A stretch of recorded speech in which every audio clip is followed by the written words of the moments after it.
Welcome back to the Culture Cafe podcast, the podcast for people living and working in Japan. I'm Joshua. Seated to my right is Mitsuko. And we're back with episode 5, Matcha Milk. The theme for today is the day I arrived.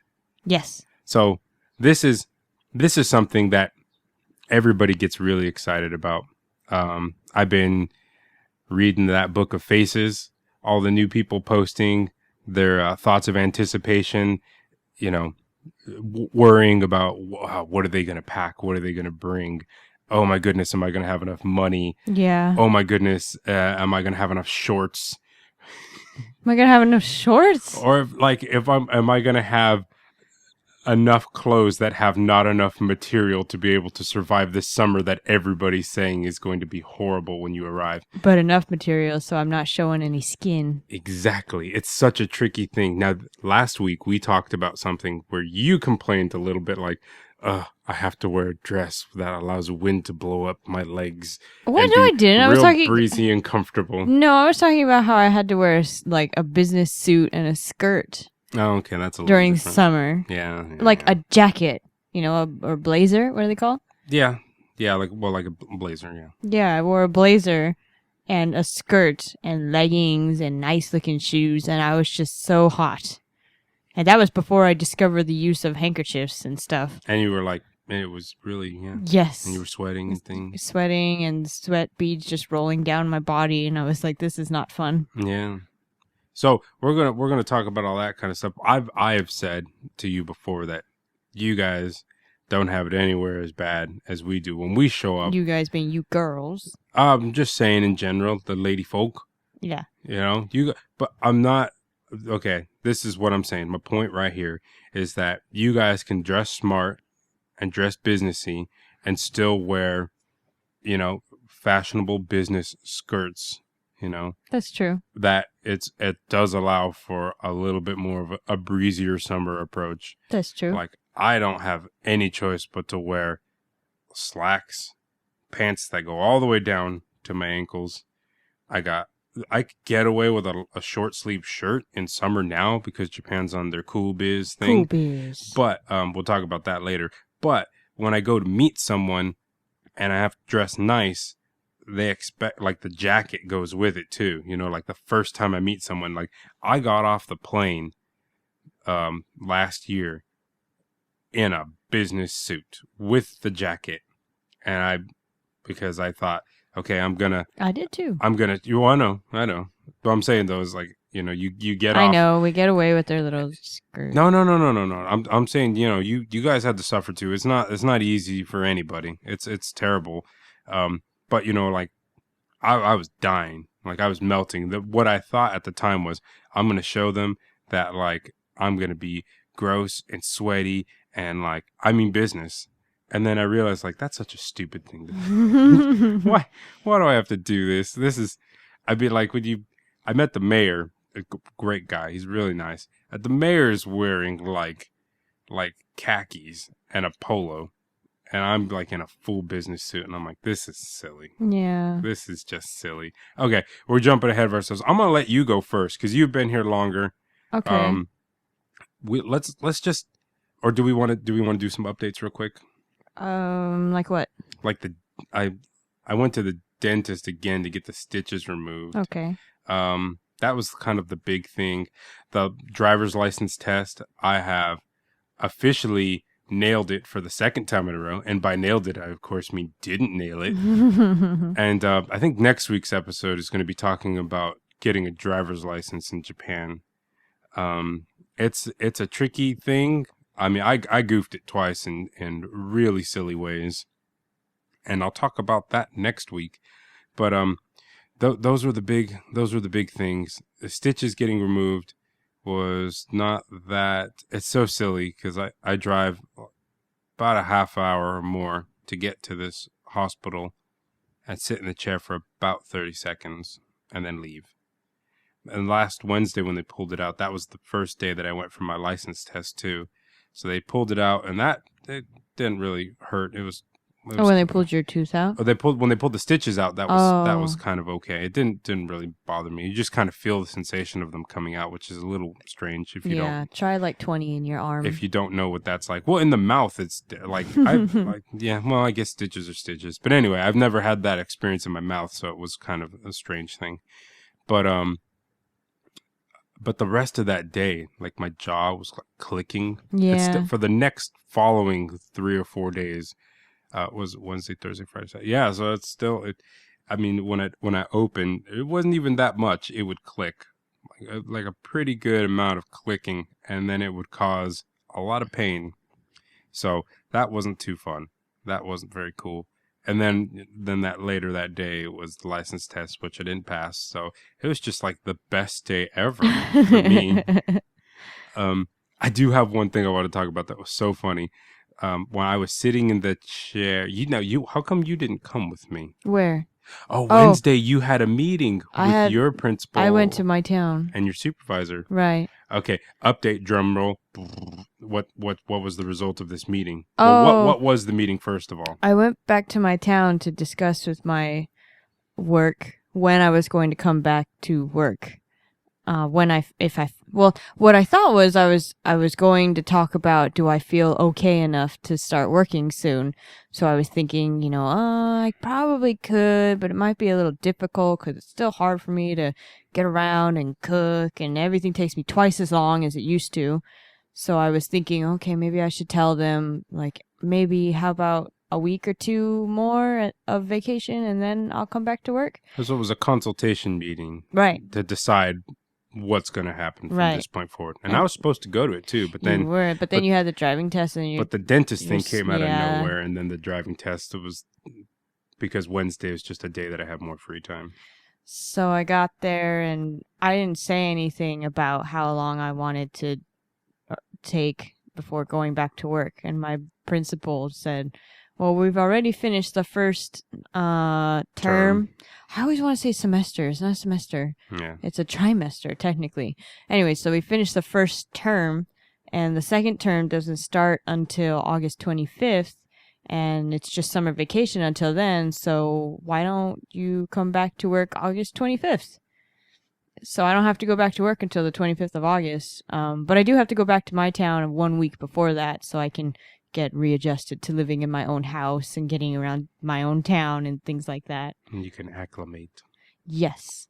So that was nice. It was very kind of them to offer that to me, because I was thinking, I'll have to go back to work soon, and I don't really feel that great yet, but it's okay, just come on.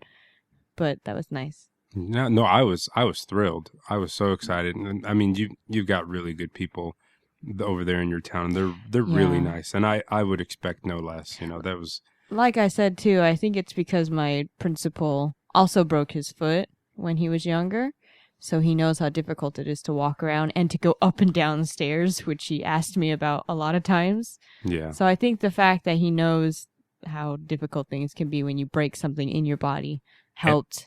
Yeah. Empathy is important, isn't it? Yeah, I was so surprised because he's a great guy. He's really nice, but we never bonded like my old principal and I did, He came and he was always busy, so I never got to talk to him much. And then now I got to talk to him. He came to the hospital and he talked with me and was reassuring me I was going to be okay and things like that. And he got mad on my behalf at the guy who hit me and things like that too. That was cool. I thought that was cool. Yeah, he was yelling at the guy, being an irresponsible driver and hitting me and blah, blah, blah, and not coming out to check on me. So, I don't know. I feel like I've bonded a bit more with my principal, which is nice. Hey, we both broke something in our bodies. We're cool. You know what this reminds me of? We had a weird journey last week, a weird film journey, where we both felt like we wanted to watch Jurassic Park for whatever reason. Yeah. And then I'd asked you if you've ever seen Raiders of the Lost Ark. Somehow that conversation came up and you hadn't. So we watched that, and it's still just as fun as it ever was. And then I hated the lady in it, though. And then we watched Jaws because you hadn't seen that. I haven't seen that. And I hadn't realized that And then after Jaws, you We asked watched- me if I'd you've seen AI, and I'd always meant to, and I missed it for some reason. I just never saw it when it was in theaters, and I know we bought it when it came out on DVD, and you just never watched it. and I just never watched it for some reason, and we did, and it's great, and we could have a whole episode talking about why I think that movie was great, but it was so funny that I didn't realize like that whole week was Steven Spielberg. Yeah. That whole week was Steven Spielberg movies, and I didn't even think about it until after we'd seen them all. But anyway, it kind of reminds me of Jaws. Do you remember when Quentin Hooper and What reminds you of Jaws? you and your cultural sensei, Oh, okay. when they're down the below deck, right? Okay. And they're sitting there and they're having their scar competition contest, right? Yeah, and they're showing off how manly they are to each other. And there was that really sweet moment. It was kind of like endearing, where like, you know, Brady, he like lifts up his shirt, where like, you know, he had like, I think it was like an appendectomy scar, right? Okay. And he was like, "Oh, I'm tough too. Look, I got one of these," you know. And it's like, no, Yeah. it's not the same. You got to stay out of this one. Yeah. But you're like that. You're like Hooper, right? You're like, you know, the young new college That's kid, true, you know. yeah. And it's like you got to prove your salt. And then Culture Sensei, he's Quint. He's a seafaring man. He's been there. He's done it, right? Yeah. And then he's got all this respect for you now, because all of a sudden, like, you know, all you did was get hit by a car. That's all it takes. But I didn't die. So. Yeah. No. But I'm saying, but it was. Oh, no. But Yeah. it has that quality, and I think that was really important. You know, I've earned my place in this world You know, by not dying when Like- I got hit by the car. like if my Kocho Sensei was like, if I learned that he was into sewing and you know, DIY and hand making things, I could be Yeah. like, I am too, Look, I made this bag. and then we could get along on that term. Yeah. But anyway, It's an that's. odd thing to get along with someone about. Like, hey, man, remember when you broke your bone? Like, yeah, I broke my arm, I'm dude. telling you, but that's the thing. I is know, to it's just finding funny. something to be on the same terms with someone. It's just you see it with your students too all the time. Like just the oddest thing. Oh, yeah. Like one facet of your personality that they find out that you're interested in, you know, or just some hobby that you have, and then all of a sudden you guys can be best friends based on that one experience. And it's really good. I mean, it goes back to that empathy thing. Like you can understand where someone's coming from, you know? That was cool, too. All my kids came to see me when I came back to the school. Mm-hmm. A bunch of the kids heard. The teachers didn't tell them I was coming, but they saw me get out of the car, or they heard a car come and saw me or something. So they all ran to the front and just stood there waiting to see me to make sure I was okay. Oh, I mean, you had the return home party of like a veteran. Yeah, it was amazing. They're like, oh, we should have like made a banner that said like welcome back and hung it from here. And I'm like, that's okay. This is good. Your student said something that was really cute. He said, Kofu Chugakko. Eh? Sorry, he said it in English. He said, Oh, okay. my bad, I forgot. He said, welcome to Kofu Junior High School. And I was like, what? And I think what he wanted to say was welcome back, but he didn't know how to say welcome back. Yeah. You know, okaeri nasai or whatever. Yeah. So instead, he just said welcome, and it just sounded like Kofu Chugakko e yokoso. And I was like, I've been here before, guys. What do you mean, welcome to junior high? I've been here. But it's endearing. It was really your cute. Your kids love you. That's great. So those are the updates for your situation. Next week we're gonna have an interesting talk about the driver's license That's all you, man. acquisition I have nothing on in that. Japan. No, but we'll have some fun talks, and we'll talk about some other stuff too. In the beginning, we always bounce around, you know, updates and things like that. Oh yeah, I'm just saying I can't contribute to it. Like, remember when I had to turn around the S curve, and I'll be like, no. Yeah, but you were you came with me a couple times to it, and so you could have some opinions on what you think. It's like compared to the DMV and doing DMV things, you have thoughts Weird. still. Yeah. Well, we'll talk about that. See, we have stuff to talk about next week. The last thing that I noticed that I definitely wanted to mention was, do you remember how when we went to the dentist's office and it was like exactly at 9:50, there was a morning TV program that was like the exercise. Oh, is it that thing? exercise thing? Yeah. Right. So I watched it again, and it was so like oddly hypnotic, but also very strange. So if anybody gets NHK out there and you turn on your TV, and I'm pretty sure it's either a 5 or 10 minute program. It's only a small block of programming in between the news at 10, which starts exactly at 10. And then whatever came before it, whatever show that they have. I think it changed the couple times that I was there. It wasn't the same program, but that exercise thing was there, followed by the news. And what happens is it's just like a Ishoni Undo Shimashou. Let's exercise together, everyone. Yeah, it was like so there's a lady sitting in a chair to show That's you the how oddest thing. I guess to show you how to do it if you couldn't stand up and do it, like, or if you were okay, elderly. that makes more sense. Like if it was hard for you. But it looks weird because there's two. So she's the leader. It's clearly her program. And then there's two young ladies, very young, very athletic, very fit ladies on the side in the background. And then it's funny because they're dressed the same. They look like the same person. Yeah. They look like twins. Or the same person I thought it was the same person from two camera angles, so you could see the exercise from the side. But no, they just hired the studio person. was like just plain and flat. But it was a second person just standing sideways, so you could see the exercises from the side. And then they just did these little hoppy exercises, and the reaching for the sky ones, and the ones that were just kind of like. They made them look a little bit silly. Like they did like a chicken dance. Yeah, they did that was like the chicken. I saw that. Yeah, like a wing flapping thing, and I don't know. It was so that was on, and then I went at a different time. That time that I was at when I went on Wednesday, and there was a different kind of programming on, and it was literally one woman, an illustrator that had come onto the show. And this is the morning programming, like she came onto the show, and there were two other ladies there, and they were learning how to draw cute pictures. Cute pictures. That's all it was. That's funny. And I there was a moment where they were doing like themes, like holidays, or like, how do you draw like a representation of this holiday? Yeah. And then the two lady hosts took a stab at it. And then they had the illustrator look at them and critique them and be like, oh, that's really cute. Like, if I drew it, I would draw it like this. And then she would go over in her style, like do this, like mimic the way they were trying to do it. Or in the event that, the one lady who couldn't draw a ram wanted to put, the year of the sheep is next, right? Yeah. So she'd do that. And then she was like, ooh, that's cute, but it looks a little, like, try to draw it this way.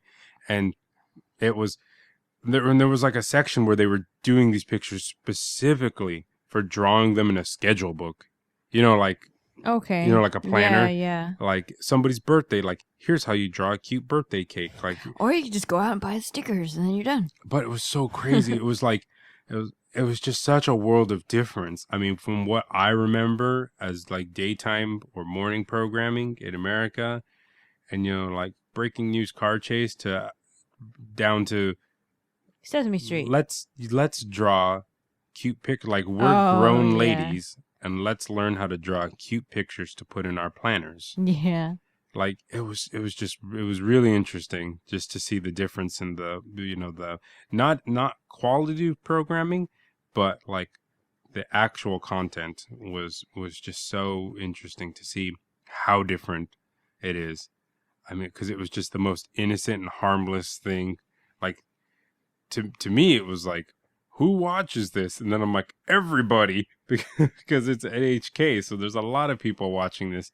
Can you imagine if it was like Fox News, right? Which is not a good comparison for a whole bunch of reasons, but just any major news station, NBC, Fox, whatever, ABC, and the daytime programming. They've got a lady teaching you how to draw pictures so you could put them in your planner. You know what I mean? No one would watch that back home. Maybe little kids would, but that's what I'm saying. It felt like that, but it was for like adults to. It was interesting. It was cute, but it was kind of like, I don't know if this would fly back home, but it didn't. It was just an observation. So anyway, I'm gonna hand it over to you now. We're going to talk about. We'll have a matcha milk break halfway, Oh, okay. but I'm gonna let you talk about the day you arrived at your placement. Or my placement, right? Not in Japan. No, not in Japan. Unless you have a story about that too. No, not really. Okay. It was amazing. I still remember how I felt that day. Like, wow, I'm in Japan, and oh, I'm so amazed, and I'm gonna change the world and everything. But well, let's fast forward. We were then. very busy. That's why. Yeah. So Tokyo orientation was. We could do a whole episode about that. Maybe. A bunch of episodes about that.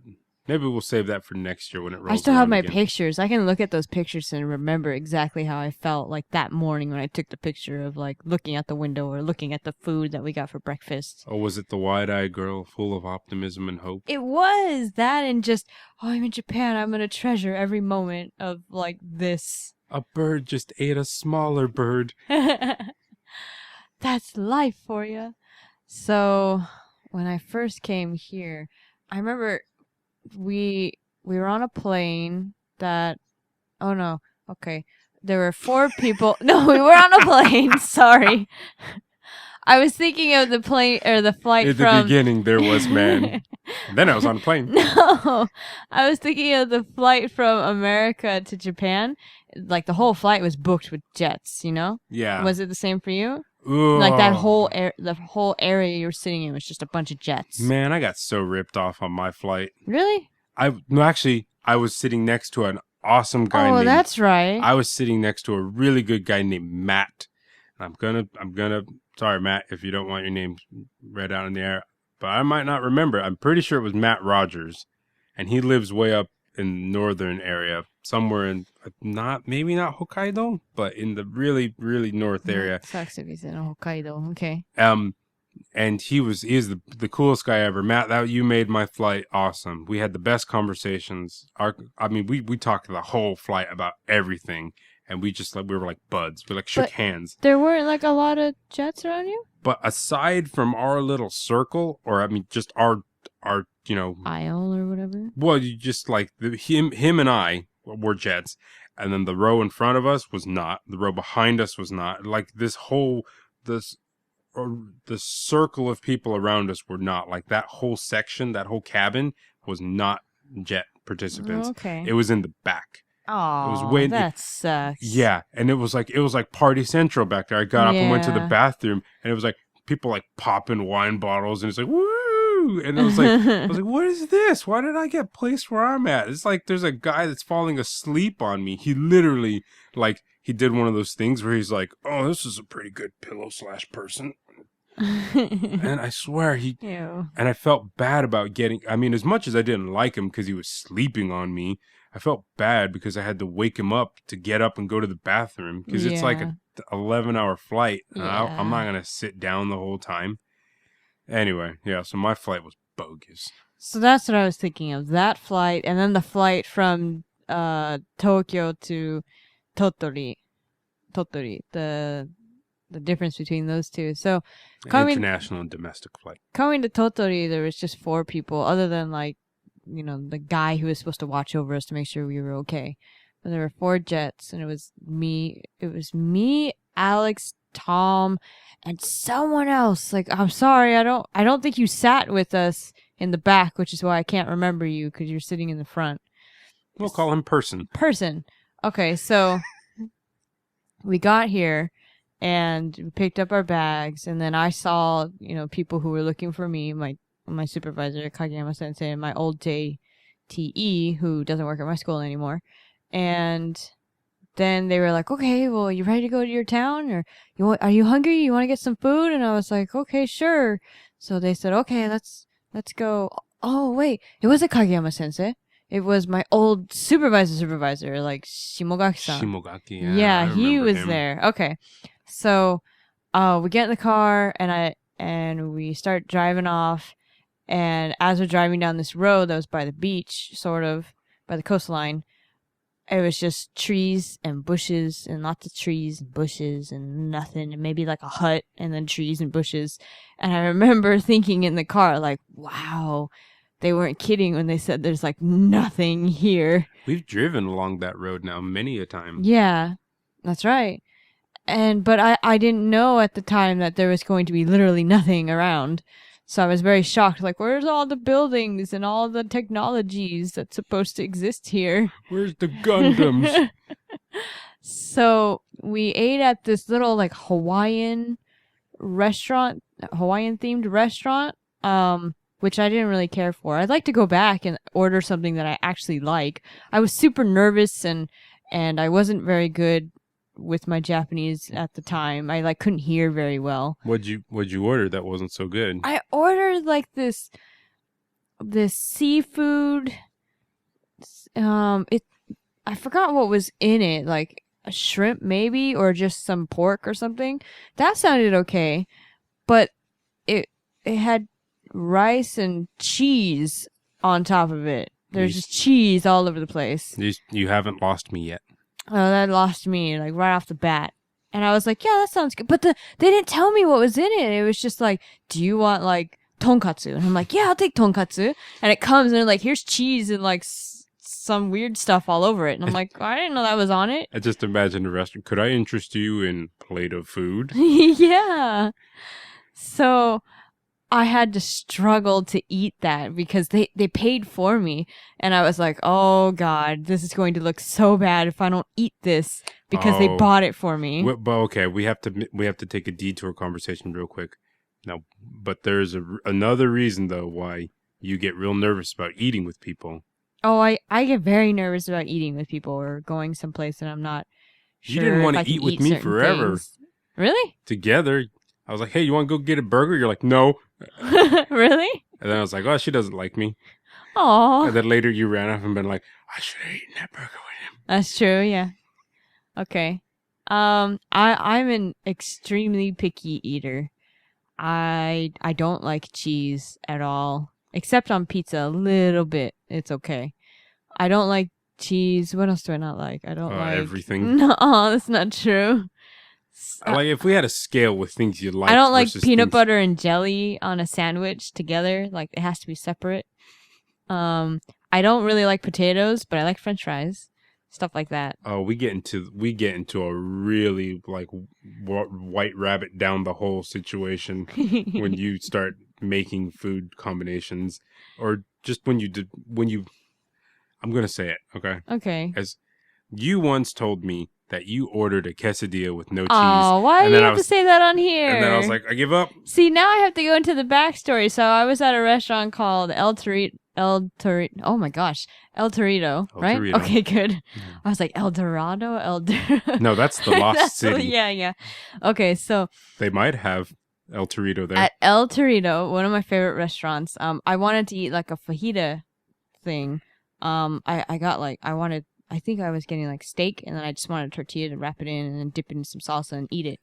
Steak and onions and whatever else. But they didn't have, or when I asked them for a side of tortillas, they're like, or they said, okay, you can get a set of like 3 or 5. And I was like, well, I don't need that many. I only need like 1. And they're like, well, sorry, we can't do that.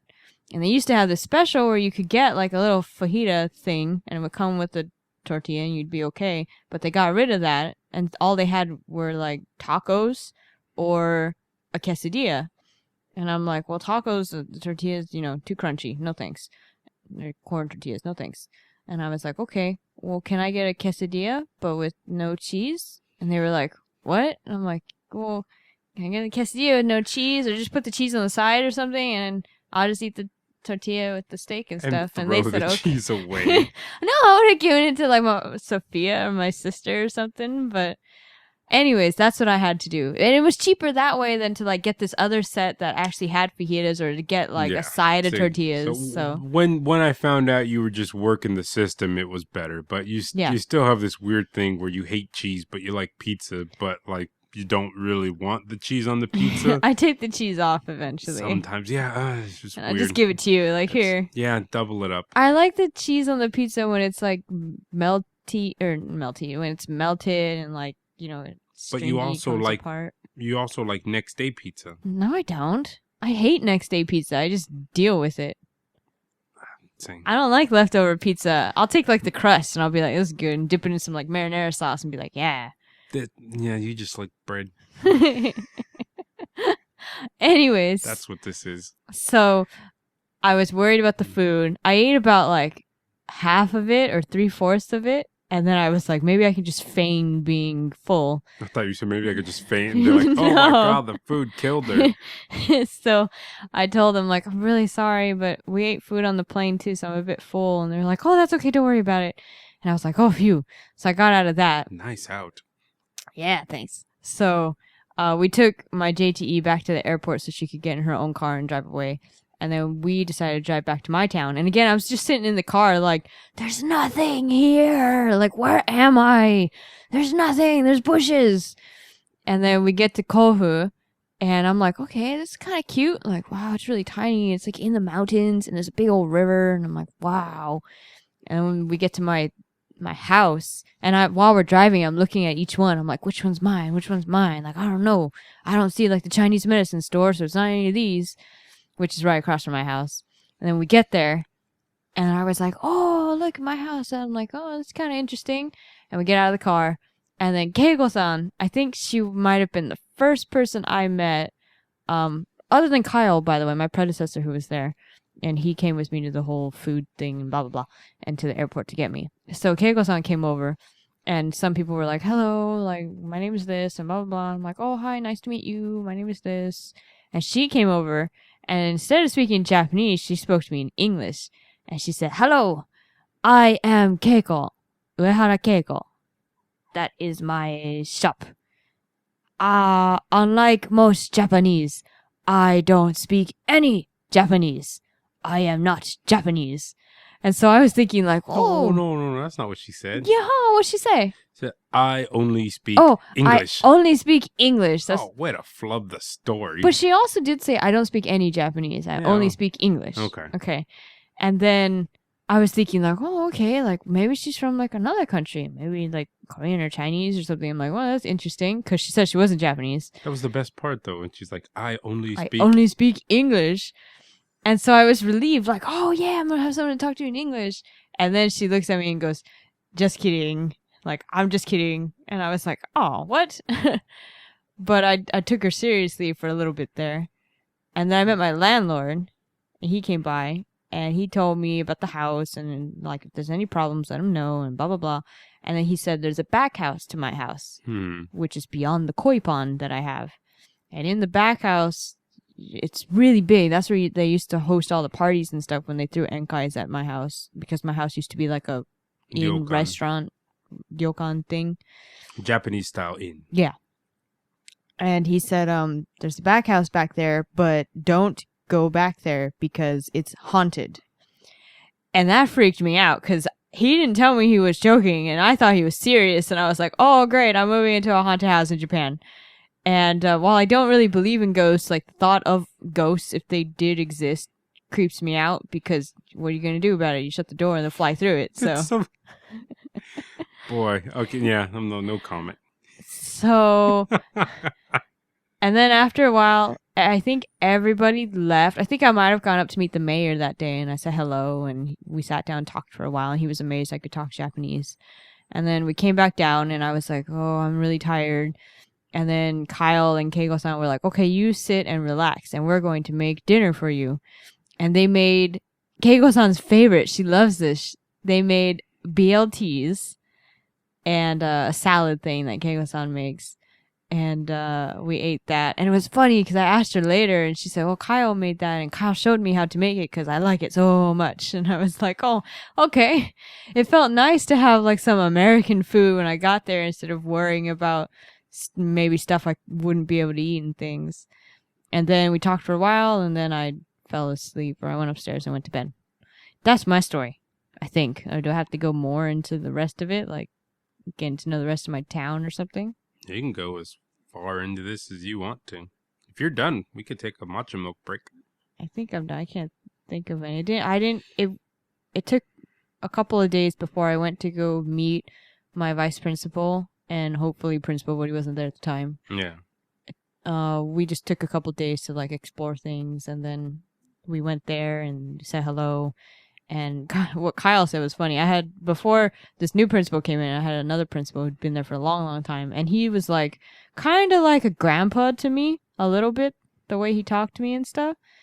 And Kyle said, oh, let's go visit like the vice principal today, because I bet you the principal will be there. And if he's there, he'll let you go home early or just tell you it's okay, you don't have to work today. And I was like, okay. And we went there and we're like, where's the principal? And they're like, oh, he took a vacation day today. He's not here.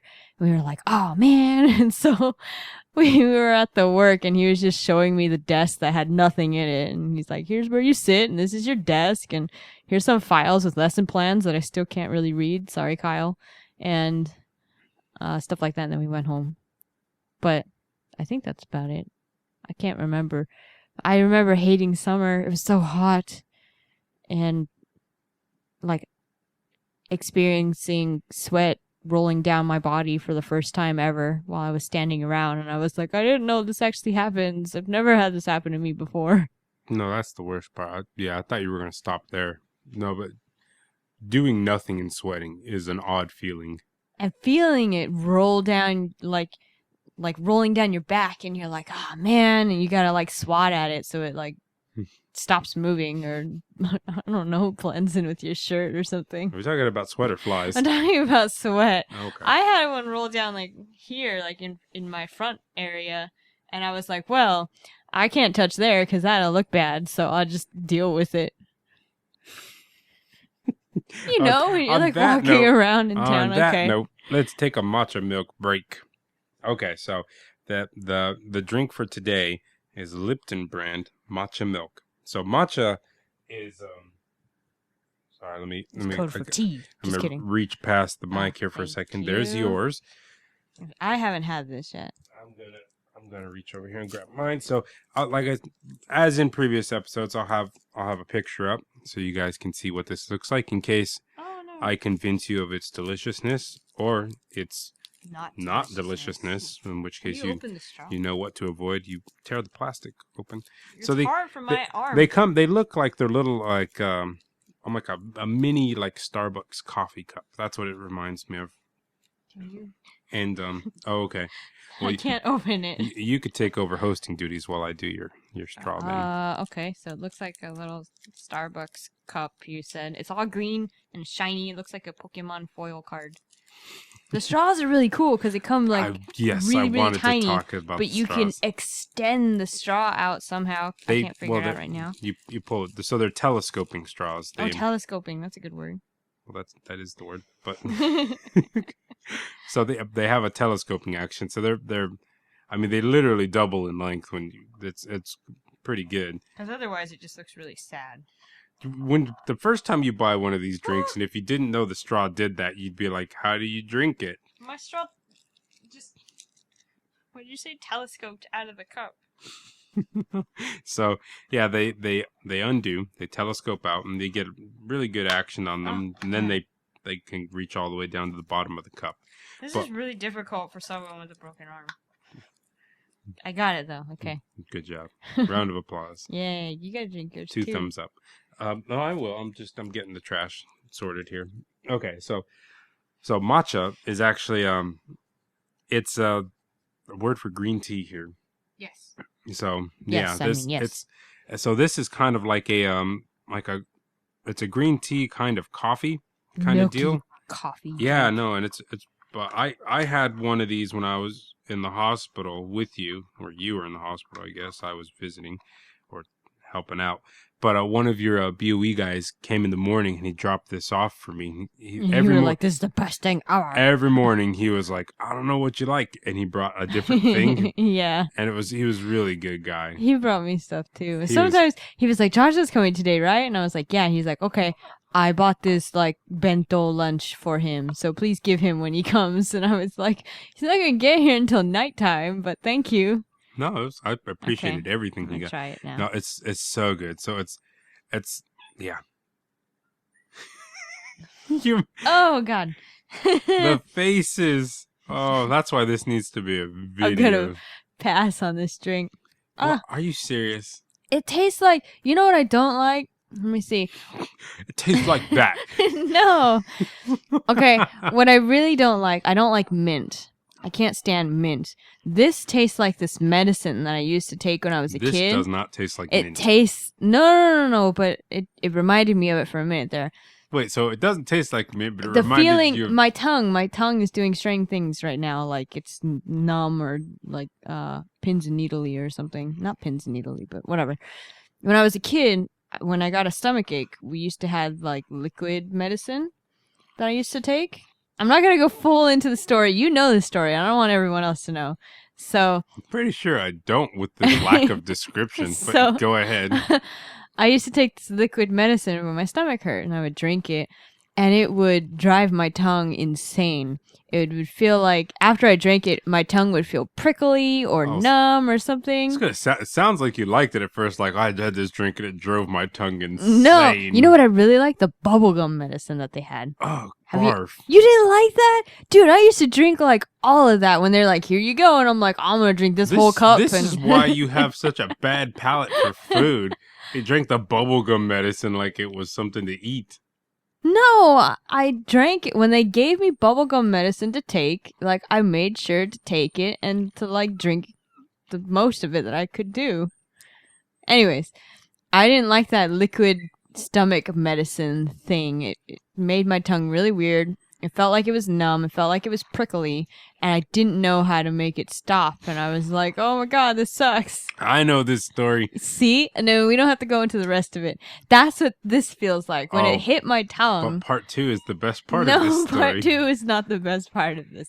Okay, I was in 2nd grade though. I'm gonna leave that there. But that's what this feels like. When it hit my tongue, it just sent that tingly feeling all over my tongue. Maybe you should do what you did last time. No, that's okay. We don't even have any of that here, so that's not cool, man. Anyway, no, it's... Well, what did it taste like to you? You didn't taste the green tea flavor at all? Oh, I tasted that a little bit. I tasted the milk. I don't really like milk, guys. I don't like milk. This tastes great. Just like yesterday when you ate your yakisoba, and I was like, that sounds really good. We went to eat okonomiyaki yesterday, and he got yakisoba, which looked good. And he put some of the okonomiyaki sauce on it and some mayonnaise and mixed it all up and was eating it. And at the end, I asked, like, can I try a bite of yours? And I forgot he put mayonnaise on it. And he was like, sure. So I took it. I took like a couple, or I took a... Took a forkful. Yeah, a chopstick full of his food. Oh, that's right, we were using chopsticks. Yeah. And I ate it, and as soon as it hit my mouth, I tasted the mayonnaise. And I was like, you put mayonnaise on this, huh? And he was like, yeah. And I'm like, well then. And I gave the rest of it back to him, like, I'm done.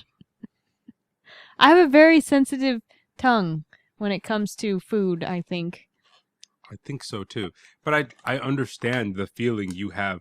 Like the way I get about cucumbers is the way you get about everything. Most everything, a lot of things. So I don't give you too much crap for it because I do know that sensation of just like instant no when it touches your tongue. Yeah. I don't like when flavors mix sometimes. Like, what is that thing called? Like sweet and sour pork and stuff like that. I hate that. I don't like it. Like, Boy, how did we ever get along? I mean, if something's sweet and sour at the same time, it's not fun. Or like sweet and spicy at the same time, it's not fun. I'm like, separate the two. I don't want a sweet thing with my spicy things. I want them separate. I want to eat the spicy stuff, and then when I'm done, I want to eat the sweet stuff, and then be happy. That almost felt like a Schrodinger's cat statement. And it's like, it has to be sweet or spicy until it becomes one or the other. Like, they can't be both at the same time. So, anyways, that's my view on things, which is why I'm so hesitant about going to places sometimes. With new people. With new people. And a new restaurant. Yeah. I don't mind. I just feel bad if I order something and then it's like, oh, I don't really like this. I feel bad because I'm not going to eat it. And then, like, I wasted money, but that's really not a big factor. I just feel bad because I'm wasting the food. Which is why I like going to places with you, because if I don't like something... Koibi just did something in the room that knocked something over. Just pass it on down to the garbage receptacle. No, I just give it to you because you could try it and you might like it. You know, if I had like other friends who really liked to eat food too, that were in Japan. You're not making this statement any better. If I had other people that could eat anything that I gave them, I would give it to them too. No, if I had people that could share in my misery of food that I don't like, What? Then you guys could all throw it away? I could give it to them. They could eat it. I don't know. But they also don't like it by this logic. They might like it. Okay. It's your turn. Talk about when you came to Japan, man. Okay, but I'm finishing my matcha milk right now. It's really tasty. Finishing my matcha milk. I'm finishing your matcha milk because I'm gonna drink my karupisu. Oh, but it's over not here. Karupisu. Yeah, Water it is. Episode. No. It's Oh, not the no. episode. Well, I don't have water, so I'm just gonna drink this. Okay, well, don't promote that. All right, I'm gonna drink my white colored You're not flavored drinking drink. Okay, I'm not drinking anything. Yeah, just off to the side, existing. Okay, never mind. Anyway, matcha milk is I don't know, it kind of has just like a cafe. Like what am I thinking of? Not like an espresso, like a latte. That's kind of what it tastes like, but it's like a green tea kind of one. It's a little bit creamy. It's pretty smooth. You definitely get a pretty good. Actually, it's not like a really overbearing sense of green tea flavor. It's green if you look at the drink. I like green tea. I love green tea, yeah. And I love basically anything that they mix green tea with. It's always an interesting flavor in much the way that anything with like an apple flavor, like whether it's, the candies or the drinks or stuff like that, or melon flavored, right? Anything melon flavored is always like a good flavor. Like melon pun. That's good. It's great. And then melon drinks are also really good. It's just a melon soda. Yeah, it's a good flavor that they mix things with. It's pretty good. This getting that sensation with this, it's really good. It's just like this little hint of green tea-ness, and it's really tasty, really smooth, real creamy. And a lot of taste of milk. I'm gonna pass. But hey, if you like it, you can find it in your store, maybe, if they actually carry it. Goodness, it took like 5 stores to find this. I found it in a Popura. Yeah, we found it in Popura by your house, and then it didn't exist the next time we came. And then we found it at Lawson's, randomly, in Yonago. And then we found that one. Where did we find that one? Not A-Cope. We found it at... We found this one at... or no? No, we found this one at Sati. Oh, yeah, we found it at Sati. That's right. Yeah, so I said that because I was thinking of it, not because that's how I pronounce it. Sati is the small Ion in Yonago, right in front of the station. But everyone calls it Sati. Okay, I'm going to pop the lid off this real quick. Quick, tell them a joke. Look at the color. Look, he's popping the lid off. I can't think of a joke. No, I'm gonna pop the lid because I don't want to make the bubbly sound while Once you pop, you just can't stop. Woo, that was good. Keep going. I can't think of any. Sinbad I wonder if they use that phrase like in Japanese with Japanese Pringles. Do they have that like in commercials? Like, oh, once you pop the phone, pop da da da tamararenai.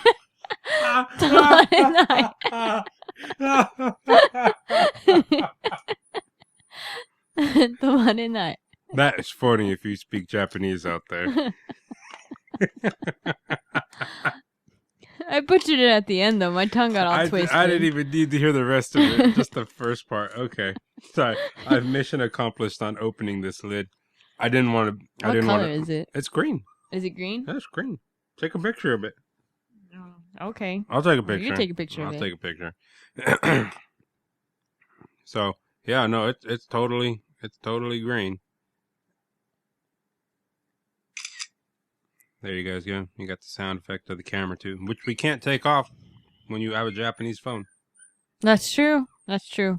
So we'll talk about that at another time. Anyway, I didn't of girl skirts. And I didn't want to make the Slurpee sounds while I finished it during my story. Because the straw, I mean, it goes all the way to the bottom, but it's like doesn't really work that well. At least this one doesn't. Anyway, so I'm gonna drink and tell my story. So there might be little gaps, but okay. So it's my turn, right? Yes. So the day that I arrived in my prefecture, or in my location, yeah, you showed up, didn't you? I did it at the end of the day, though. I missed the train. So I thought I was going to be flying to Yonago Airport, where you would have been able to meet me easier. That's there. the one that I flew to. That's right. I Yeah, forgot about this. you flew to Yonago Airport, but instead I had to fly out to Tottori Airport, which is my 3 my hours town. away. Kotoracho, yeah, is like kind of right in between the two of them. It's a little bit closer to Yonago. It's probably about 30 minutes to Yonago, 40 minutes to Tottori, from where I am. And It's only 40 minutes until Tottori? from where I am. From your house? Yeah, it's about... Dude, it's like 3 hours from my house. That's because you have to ride these trains that wait a long time. But we even took like it. No, that's true. We took an express train. It still took like 2 hours. Yeah, it's about an hour from your house to my house, and another hour from my house to Tottori. Oh, yeah, that's right. But when there's the stops in between, so it adds up the time. Anyway, yeah, so I had to fly to Tottori Airport, even though I'm a little bit closer to Yonago, but it was just the logistics of it. However, it worked out when they had to separate people into their various groups. So what happens if you are indeed coming to Japan or coming to Tottori? Woot. Yeah, well, welcome first and foremost. But so what's going to happen is that you're going to fly out from Tokyo, where everybody has the orientation. There's the Group A and the Group B people. So you're either going to be the first week or the second week, or you could be the people that leave earlier, but they have to go to orientation later. So that's a whole nother topic. We get Min Kyung to come and talk about that. Oh, we should. Oh, she would be so much fun. We're getting her on the show. Min Kyung, if you're listening, you're booked. Sorry. So, everybody goes to the orientation. You do that. You meet people. You become bestest buddies ever. It feels like summer camp, only it's squeezed into 3 days. And then you say goodbye to your new summer camp friends and never see them again ever. That was the worst thing about Tottori orientation. We're gonna talk about that when we do Tokyo orientation. Oh, I mean Tokyo orientation. So after you fly out from there, then you're going to go to so you fly into Narita, you do your orientation, then from Narita you go to Haneda. So Narita is the international airport that very seldomly does domestic flights. It's like once in a while it has a domestic flight. But that's what Haneda is for. So Haneda is the other airport that's about, about 20 minutes away? It wasn't that far because we rode a train there. Yeah, it's about 20, maybe half hour away from Narita. No, we took a taxi. It's bus. That's the airport that would be your domestic flights. So anywhere within Japan. So you're going to go to that one, and then from Haneda you go to the place that you're going to work in. So I flew to Tottori Airport, like I said, and then from there we had to split up into our individual groups. So when we get out of the arrivals gate, it feels like, like a movie where people are holding up the signs. It's got your name written by a person you've never met before. Yeah. It's written really well, though.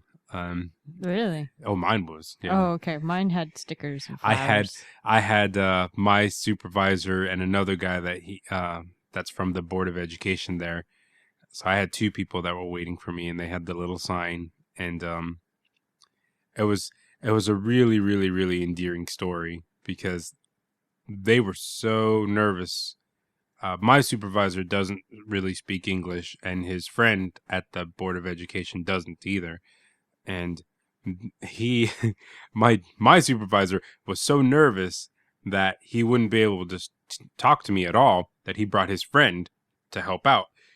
But he doesn't speak English either. So it was just kind of like a moral support guy, he just brought his friends so that way, in case, like, if all else fails, we could just talk to each other. Yeah. And it was really funny. I thought it was kind of a nice nice story.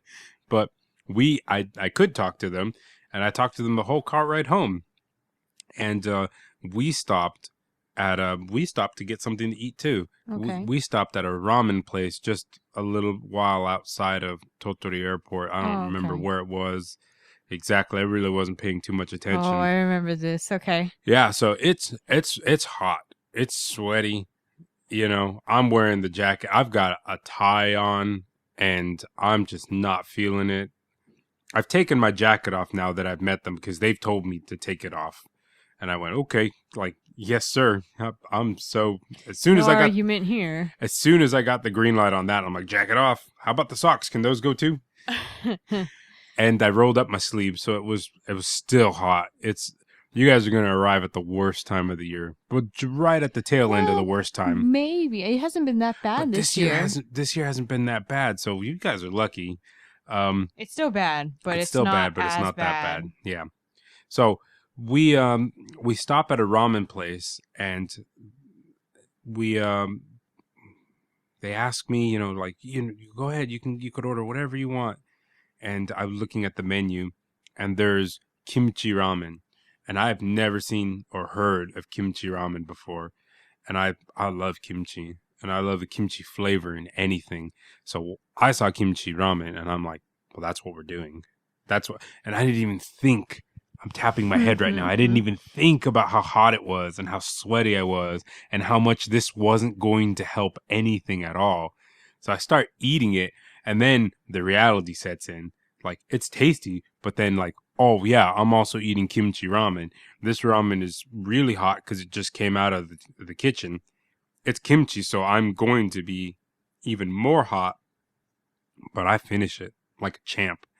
And I must have looked so miserable because I was just beating balls of sweat the entire time. And Yeah. they looked at me and asked if I was okay. Like, was it too spicy? No, You're no. like, no, it's the It's air. just August in Japan. That's what's wrong right now.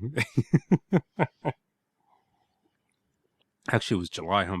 We get there July 28th. I think that's when we arrived. Something like that, yeah. But anyway, yeah, it was so stupid, but it was tasty, delicious. Eat kimchi ramen if you can. It's great. If you like kimchi. If you like kimchi. Well, even if you don't, give it a try. You might think it's pretty good.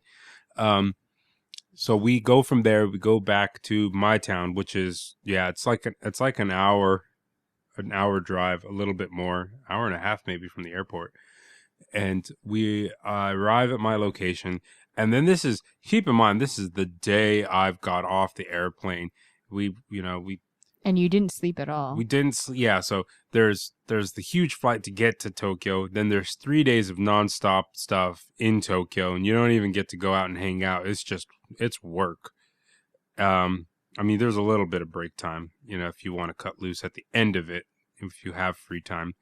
But there's really, you're kind of booked solid with things. And then you fly again to your location. And then you eat kimchi ramen and feel really bad about it on the way to your location if you're me. And this is where I'm at. We arrive at my town, and then they tell me, well, we want you to meet the mayor now. And I go, okay, let's do it. Like, why not? Let's throw that on top of everything. Yeah. And I look disgusting. I've been sweating. My shirt's rolled up. It's all wrinkled because I'm dying to take this off. And I meet the mayor, and I mean, he's a nice guy, and they just asking questions, trying to feel you out because they've only met me through this piece of paper, this application that they've seen, and they've decided that, I'm the guy that they want here in this location. So they're just trying to feel me out, and everybody's, just talking and getting to know one another. And oh yeah, that's why it was intimidating. So they're like, okay, we'll meet the mayor. It's like, okay, hold on one second. And then they brought a camera crew in. Oh. And then they filmed me meeting the mayor, looking disgusting, sweating balls, and just being really nervous because I'm meeting the mayor. I'm meeting the mayor, but I'm also like, Japanese gets a little rusty when you don't use it for like 6 months, which is the time I was back in America. Then I came back here. And then they're just like filming it, and they're like, no, be natural. It's like, oh, I'm always sweating, wearing business suits, meeting the mayor of a town for the first time when I arrived after 3 days of orientation, an 11-hour flight, and another 2-hour flight, or hour flight, something like that. But anyway, yeah, it was like, no, this is not normal. This is not what I do every day. This is very, very, very intimidating. But it went off very well, and I met him, and everybody was happy and excited, and then after that, I had to do an interview for the local TV station. The same people that were filming my interview with the mayor, they wanted to have me do an interview like right there on the spot. And they asked me a bunch of questions, and it was on the news like 2 weeks later. And so that was kind of my crazy first experience. And then you just start going through the motions after that. I mean, just be like on an express tour of meeting everybody. Yeah. Show up at the Yakuba, the town hall, which is, I mean, that's where I was when I met the mayor. And everybody stands up and they just look at you. So if you've ever had a nightmare of having your pants off and having to give a speech in front of a lot of people, it kind of feels like that. Like everybody gets up and they just look at you with this really Orwellian type, Yeah. like everybody just zones in on you and expects you to say something. And I just, advice time, just practice your thank yous, your pleases and your thank yous, and just, express gratitude. You don't have to have a really complicated speech prepared. There's really good yoroshiku onegaishimasu. That works every occasion. They love that. That'll get you by. Hello, goodbye, thank you, and that one. お世話になりました. Yeah, well, that's complicated. That's a little, if you're a new guy. I'm saying, like, you just Yeah. need to know your name, thank you, yoroshiku onegaishimasu, and that'll get you through, like, almost every meeting that you have to have if you speak no Japanese. 頑張ります. Yeah. So, getting the apartment, filling out papers, signing the things, all kinds of stuff. Then I go meet the BOE people. Everybody does the same thing. They stand up and look at you, and they're like, speech time, but nobody says that. They just kind of look at you and expect you to make a speech. Yeah. And it's you do have a lot of time though on your flights to come up with a speech and practice your speech. True. So that's probably when you want to do it, because That's when we did it. yeah, that's when I was getting everything in my head and kind of rehearsing it, because I tried not to sleep on the flights, and I stayed up real late the night before, because when I got to Totori, that's how I beat the jet lag. You just don't sleep during that flight, and you just stay up as much as you can, get real tired by the time it's going to be nighttime where you go, and you could have it done with in a couple I days. did that too. Yeah. I gave up and fell asleep on the plane a little bit, but for the most part, I tried to stay awake so that I could, because jet lag would be really hard for me. Yeah. So, BOE people, meet them all. That goes by, or then I had to meet the head of the BOE, and I had to sign some more documents. There's a lot of signing papers at the same time that you're meeting people, but everybody's really kind. They're very, very, very understanding of how difficult the last kind of like 5 days of your life will have been. Yeah. So nobody's like pushing you to do a whole lot of stuff. It's really just kind of like, we got you here. We need you to sign these papers if you don't mind, because it's kind of important. And they do that and get it all out of the way. What was next after BOA? I went to the school just to say hello to everybody. I met, and that's I think I met you, right? That's about the time you showed up, because you were at my school with me. So you arrived on the train. That's right. About 5 o'clock. I was at your school. So, yeah. So we picked you up. You arrived because you knew I was coming. So you came to my town. So you rode the rails, and then you came and got me at the station. Yeah, and we went back to your house. I picked you up at the station, and went back to my house, and then that's when I went to the school. We went to see. I accidentally shut the... Oh, okay. So I go to the school. I meet everybody. This is embarrassing. I say hello. Yeah. And they want a speech say hello too. Back. Yeah. So then you have to give another little speech. But my Japanese was mediocre at the time. Probably still mediocre, but like a mediocre plus.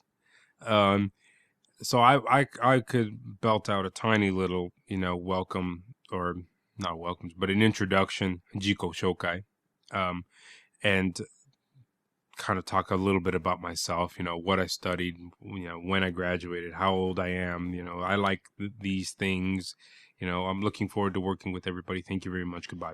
Hat tip, out the window. And everybody applauds, and they, yay, and then they just go right back to work. But at that time, I had to introduce myself too. I think you said hello to everybody. Yeah. And I was just like, what am I supposed to say? Because it's not like, これからよろしくお願いします or anything, because I don't work there. Hey guys, I don't work here. Yeah, like, here's to working with you. So I think I just said hello, and I live in Kofucho, and like I was with you, and it was nice to meet all of you, and something I probably said. So after that, I go to meet with my vice principal and principal separately in the office room, just them two, and you're there with me. Yeah. Because you're there, so you just sat in with me. And they wanted to meet you too. Everybody wanted to meet you. They love you. Aww. And we just have the same kind of conversation, the feely out conversation, just trying to get a sense of who everybody is. But he had your principal. I think it was your principal had a really good phrase that he said in English. Oh, his joke. Joke. No, I remember. Well, okay, tell me. He's like, or tell everyone. I am a rich man, but I am poor at English. Yes, it was so funny. That's me slapping my knee. I loved it. I was like, oh, that was good. Like, okay. I bet he practiced that. I was so happy. I was like, oh, I love this. That was great. That was cool. That made my day. That made the whole day a lot better. Yeah. Sorry, I'm finishing off the last of my matcha milk. Okay. So we meet with him, we go through the motions, and then after that, we're getting ready to leave because they're not expecting me to stay all there day, that yeah. day. They said, just go home. You could rest. It's been a long day. Just take your time. Don't worry about anything. And then as we're leaving, I'm going out they have sliding doors right. everywhere. So I go out first. I open the sliding door, then I go out, and then Mitsuko is right behind me. And to her credit, she thought that they were going to wait in the office and we were just going to go off on our merry way, right? That's what we thought was happening. Yes. So you take it from here. What happened after that? So we're walking out. Joshua goes first. I go next. And I thought we were the last people who were leaving because wasn't your supervisor and stuff? Weren't they there too or no? I think he was there. He was in but he left. Anyways, okay. No, he was sitting in there. He just didn't say anything. So I'm thinking I'm the last one who's leaving, so I go to shut the door, and it was a really easy sliding door, like compared to mine at my school. Yeah, like so you have to like pull it really hard. You'd lived for a year in your town, and you worked at your whole school, and right. you knew your school and the squeaky doors and which ones you needed to give a real hard tug. And when I started to move the door, I was like, wow, this is really easy to slide. So I was like, all right. So you're like, I'm gonna go to town on this door. So I just slid the door like enough so it would like close, but lo and behold, Kocho sensei walked right in between the door and the wall, and so the door that I was shutting. I like that the onus was somehow thrown onto him. In the middle of the door's journey to reach the wall, Kocho sensei put his head in that path. And so the door ended up hitting his shoulders.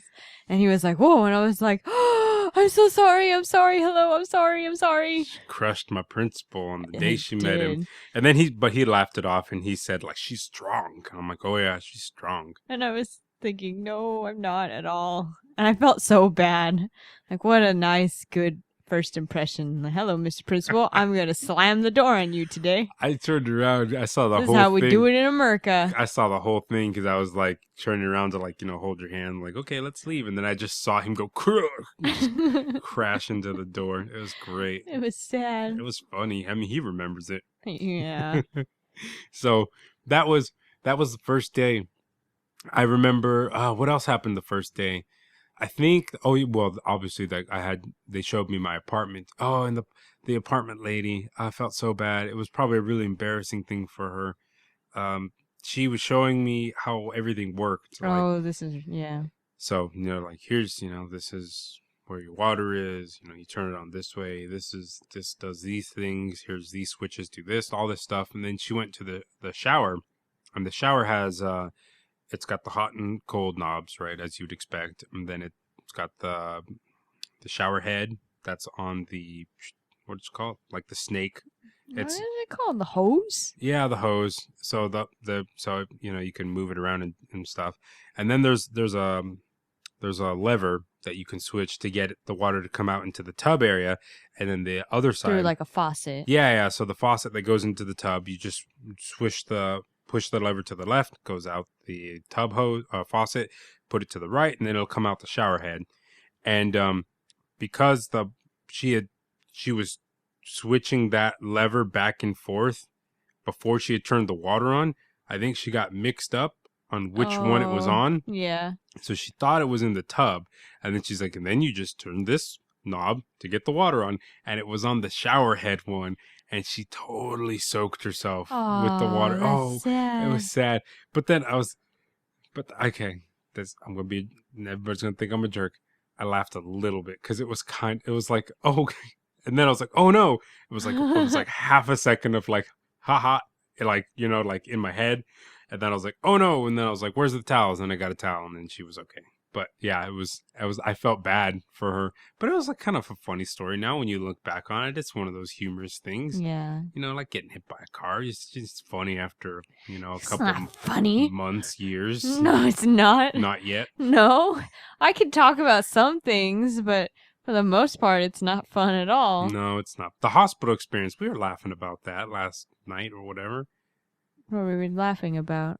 Oh, we were just saying that, it's silly. When you look back on things, you can not be so depressed about them. Yeah, I suppose. Yeah, you can find the humor in things. You don't have to live with the sadness forever. But anyway, that was kind of what happened on my first days. There's other things, but it's probably not exciting things to talk about, like a lot of paperwork signing and going and setting things up and, I remember going to the Yakuba in my town, the town hall, because I had to fill out a form so I could get my residence card. Oh, so I could actually go get my phone and blah, blah, blah. Yeah. And we went up there and they were like, oh, you can just sit down for right now. And they had some fans blowing. And I was like, okay. So I sat down. I took like a little hand fan. What is it called? Uchiwa. I used that and was like fanning myself. And then out of the corner of my eye, I see all these bugs in the Yakuba place by my chair. And they're flying around. There's some bees. And I was just like, oh my God, there are bugs in here and they're big. And I don't like bees. And I'm going to get stung and I'm going to die. And no one just seemed to mind that there were these bugs that just flying around in there. I'm like, guys, like, oh my goodness, you probably shouldn't leave the doors and the windows open all day long. That's all I remember from that. Just sitting there going, oh, and then like fanning the bug away, like, go away and stuff. He probably hung out because you were cooling him off. It's like, well, I'm going to take advantage of this idiot. Gosh, I remember that. I think there's like a little element of the bugs blew my mind. Do you guys know these are here? Yeah, right? Or especially when you're working at school and you're sitting at your desk, you're like, da-da-da, and they're like, oh, look, Susume Bachi is in the room. And they're like, oh, and it's like flying around. They're like, anyways, and they're typing on their computers. And I'm like, but that's the poisonous thing that could kill you. The Suzume Bachi is the big one that if you're coming to a real deep country area, which some of you will, some of you won't. But if you're coming to a very, very rural type area, you will most likely see the Suzume Bachi, which are very, very big hornets. Yes. Or no, is it a wasp? A Japanese wasp? Wasp? Okay. I think it's a Japanese wasp. You could look it up. Suzume Bachi. Suzume Bachi, yeah. It's because it's I forgot what Suzume it's called in English. is a It bird. was a sparrow or something? Yeah, it's like a swallow? So Suzume is the name of a kind of bird in Japan. So they gave that name. Yeah, Bachi is for bees. Bachi, yeah. Yeah.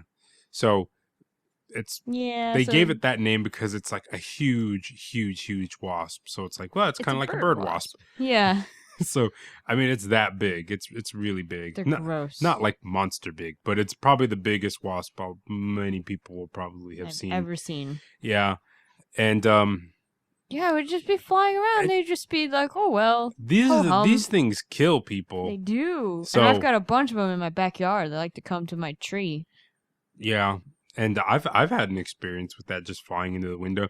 And I mean, they treat it with a little bit of brevity because I guess you get used to it. But they do take it seriously because they have nets in the office. I know mine does. Nets? You have nets too. Your Kyoto sensei, the last time I was there, he had, like a little fishing scoop net. Like a tiny net. What do you mean the last time you were there? I was at your school one time, and your Kyoto, the Suzume Bachi came in, and then one of your teachers got scared. I won't say her name, and then Kyoto Sensei, he was like, oh, and then he grabbed the big net and he was like trying to scoop it, and what? we have brooms, and we've got like the spray that you use to kill them. I've never seen a net. What? They always get them with brooms. Like, go out the window. I'll just kind of gently smack you until you go out the window. Is how they always do it.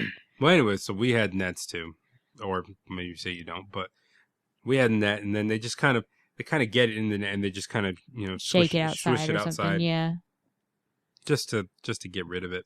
The best memory for me is when it came into a classroom with my third years who have now graduated, and there's this boy who's really tall, and he was kind of a punk kid, but anyways, he was really tall, and he was always kind of dorky in a like gruff way, and What was that adjective?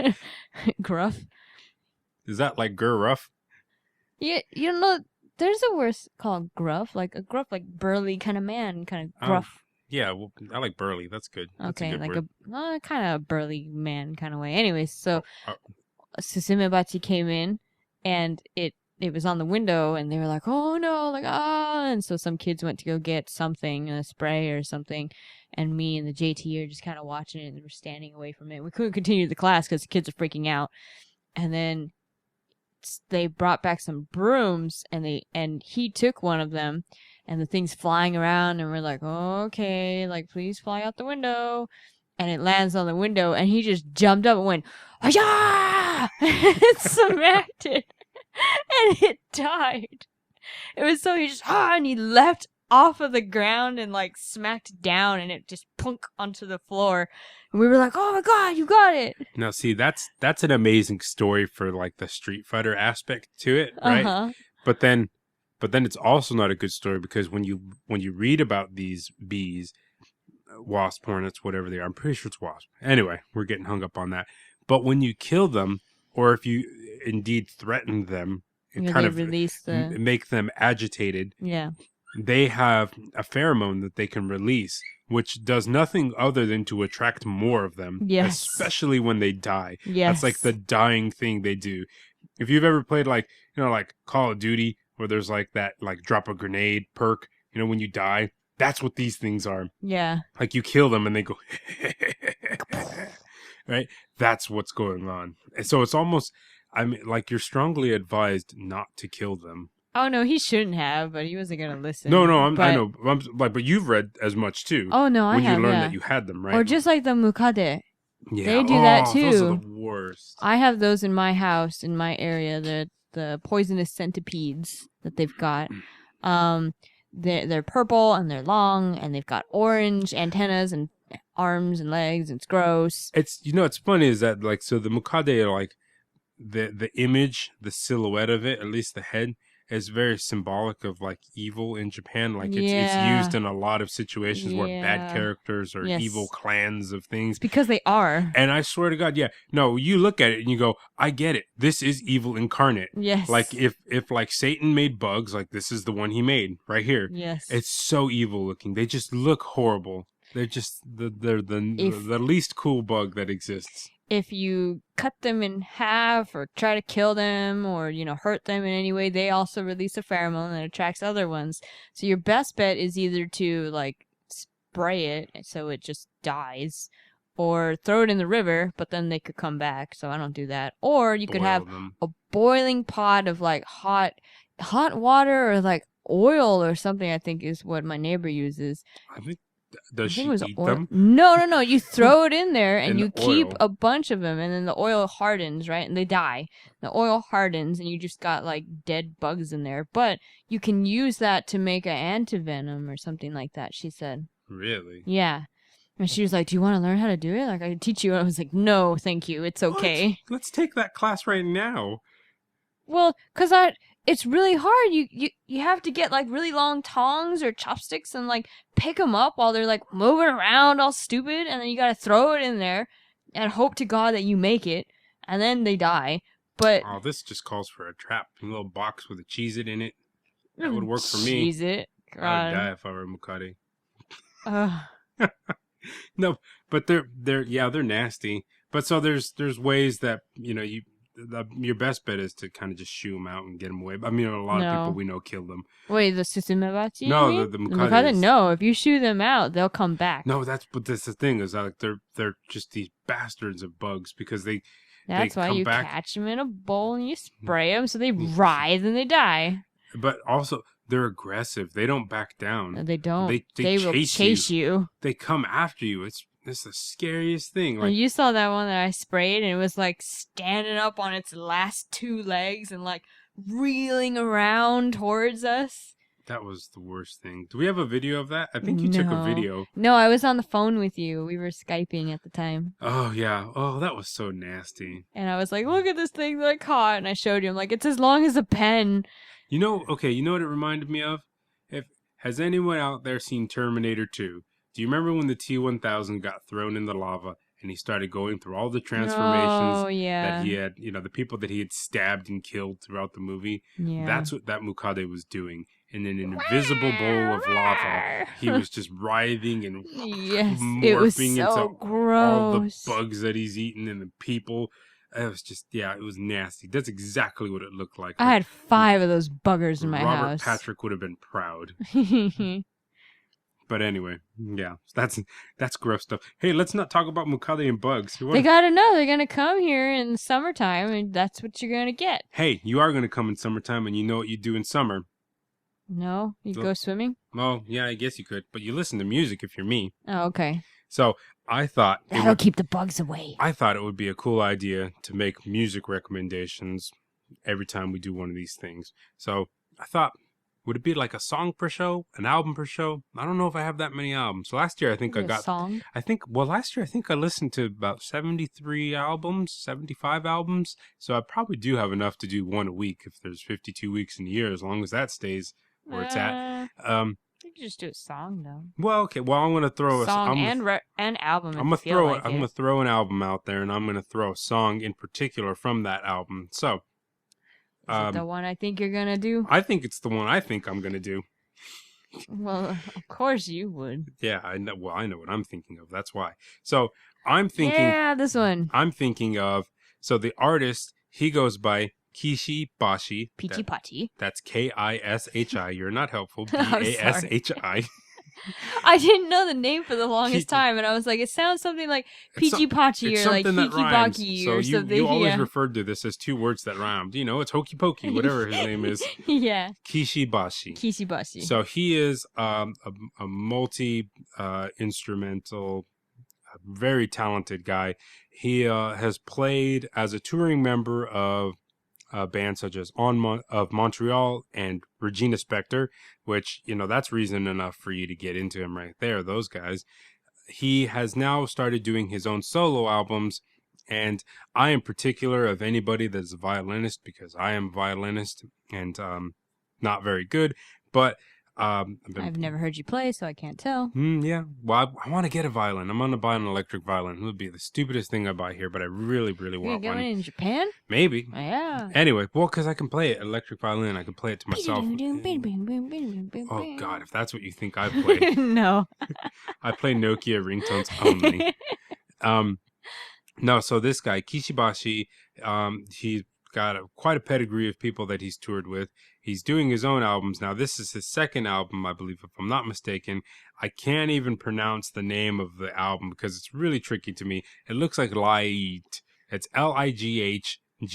So it's like just a long lie. It's light, but with an extra GH in it. Lighght. You gotta do it that way. Light.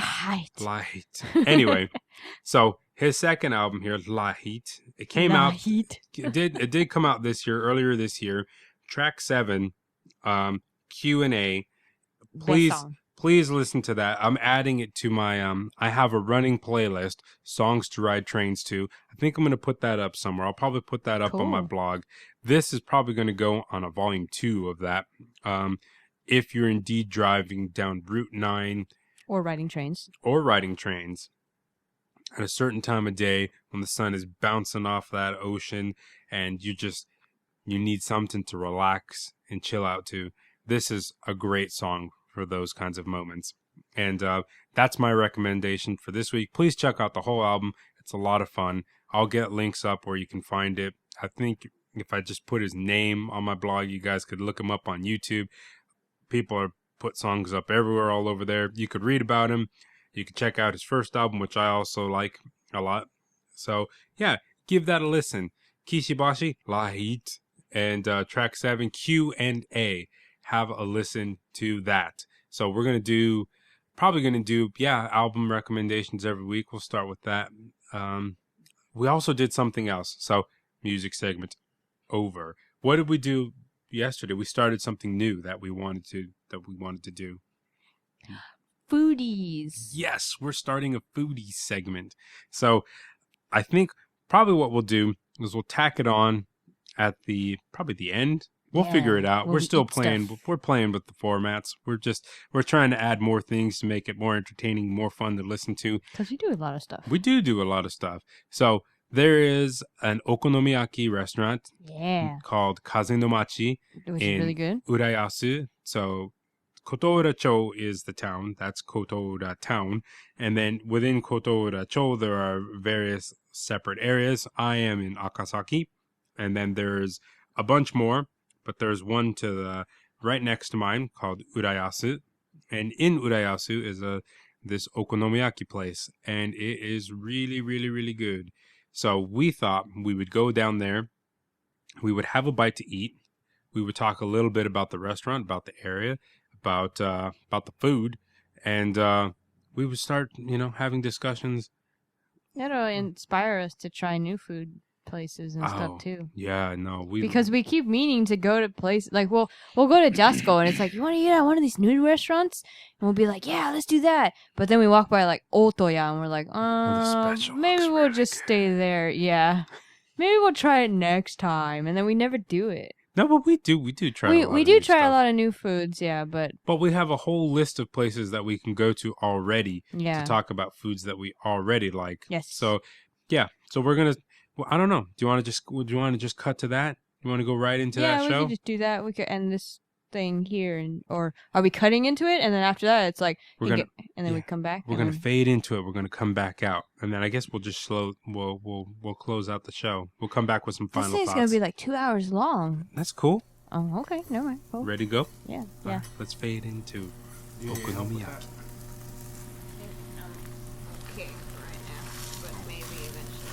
You hit the timer though? Yes, I can. So, we are at, I believe it's called Kaze no Machi. Kaze no Machi. Yeah, we're at Kaze no Machi. And this is the first episode of our Foodies special segment. I haven't decided whether this is going to be a separate channel kind of in the thing, or it might be like an after hours type show, and like after the preliminary podcast you could stick around for the bonus Foodies episode. But yeah, I think that's fine. Foodies is not going to be as serious. Foodies is just going to be talking and eating food. So I'm going to get some pictures of that. You remember the last time? No, we forgot to take pictures. No. I took pictures. Remember the last time I had the most perfect okonomiyaki flip of all time? Yeah. I wanted to get out my protractor because I was like, this is a perfect circle. I'm pretty sure. It was really pretty. It was pretty. It was gorgeous. I have a picture of it. I'll have to put that up too when we get this one up. I gotta fix mine. Yours looks fine. Okay, so talk about okonomiyaki. I'll hand it over to you. You can talk about where we're at. What about how close do I hold it? Just like right here. Hello. No. Like right here? Don't drop it first. I won't drop it. Okay. Or do I do it this way? No, because it's only going to pick up one direction. Yeah, do it like that. Hold it like that and talk. It'll pick you up really well. What do you want me to talk about? We're talking about okonomiyaki. What is okonomiyaki for people who don't know? I'm sure everybody who's listening to this knows. Okonomiyaki is the way you like it fried. Yeah. If you translate it, right? That sounds like it was almost like you were talking about a massage. What's okonomiyaki? The way you like it. Ki. Okonomiyaki. I said okonomiyaki. I heard cat, and I was like, okonomiyaki. I see. Well, anyway. The way you like hair. The way you like hair. That's funny. Because when I was translating one time, when I was doing the book of translating, there was like 3 different words for hair in the same sentence, and there were a bunch of kanji that I didn't know. And this is when I was when I used to work with Keiko all the time on it. I'll do that for you. Oh, thank you. Yeah. And so I was like, this kanji. I'm like, it's hair. I'm like, oh, okay. I'm like, it's hair. And this one was hair. And I'm like, what's the difference? And she was like, not really much. And I was like, but You've got hair, you've got fur. no. So the way, we thought about it, or she thought about it, because she knows it was not me. Right. But One sec.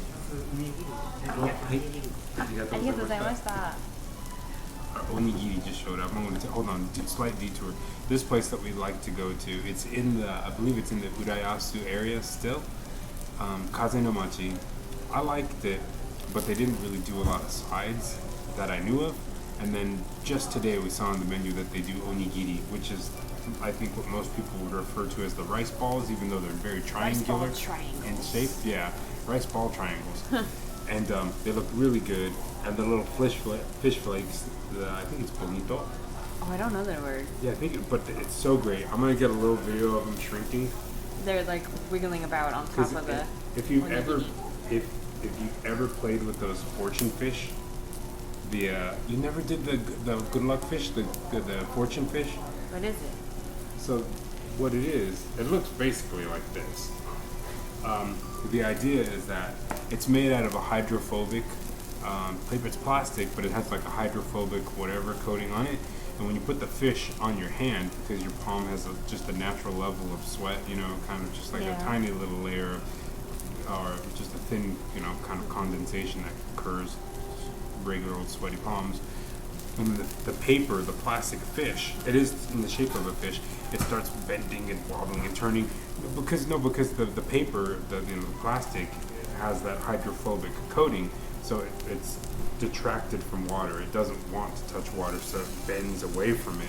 It's really fun. And then on the back of the little packet that you get it in. What do you do? Do you eat it? No. So on the back of the packet that you get the fish in, it shows you like the shapes that, like if it folds into like a horseshoe shape, it's like, oh, you're in love, or if it twists, it's like you're angry. It's just like a mood fish, like a mood ring, but the fish bends. Those. You can get them like in Chinatown. They're really popular. Weird.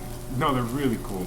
That's what they do though. That's kind of what they go. Right now. They just do the twisties. Anyway, so the onigiri just showed up. We were talking about okonomiyaki. Okonomiyaki is like, you've got egg, cabbage. What were we talking about before that? I was on to something. Oh, you were talking about how this place you'd like, no. Before that, I got sidetracked because of the thing. I was talking about something else because that showed up. I got sidetracked. We were talking about fur and hair and cat. There it is. Yeah.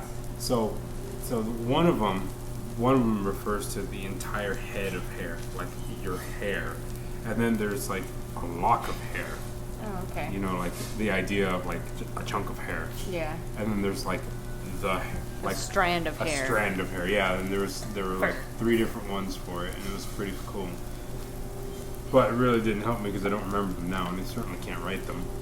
Probably wouldn't be able to read them again either. But I've got that whole book. That's what it's for. T-minus 2 minutes 20 seconds for the flip. Yeah. Talk about okonomiyaki. Why do we gotta flip it? We're burning it on, or we're frying it right now on a, what is this called? I think this is kind of like, is it teppanyaki? Oh. Like it's a table. The whole burner is. Oh, okay, yeah. The burner's on the table. It's in the center of the table. So it's cooking my food, and you have to flip it so the other side, the side that's currently on top but not really getting cooked, can be cooked. So like I was saying, Yes, we've got cabbage, teppanyaki. cabbage, maybe some mayonnaise, egg, leek, negi. You got a little bit of butter. Yeah, pork, and then the red stuff I think is like gingery things, I think like there's the red ginger, ginger, like yeah. for curry. Mm-hmm. And then Benishoga. yeah, and then they have some little like crumb thingies in there that I don't know what they are, like over there. But so it's We'll get a picture up so they can see.